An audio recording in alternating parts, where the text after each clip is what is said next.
ကျောင်းတော်က black sheep ဆိုတဲ့စကားလုံးတစ်ခုကိုကျွန်တော်သင်ခဲ့ဘူးပါတယ် black sheep တိုးမဲပြထားတဲ့ပုံမှာတိုးပြူရဲ့အများကြီးကြားတဲ့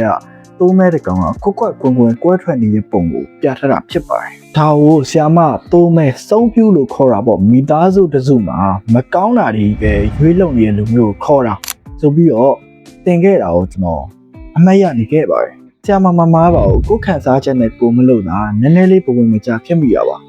တိုးဆိုတော့အဖြူပဲဖြစ်ရမယ်ဆိုတော့လူရဲ့စံသတ်မှတ်ချက်ကြောင့်တိုးမဲတွေကမကောင်းတဲ့တိုးတွေအဖြစ်ပုံဖော်ခြင်းကိုခံခဲ့ရတာကိုကျွန်တော်အမှတ်မထင်သေးနဲ့တော့ပြီးစဉ်းစားမိပါတယ်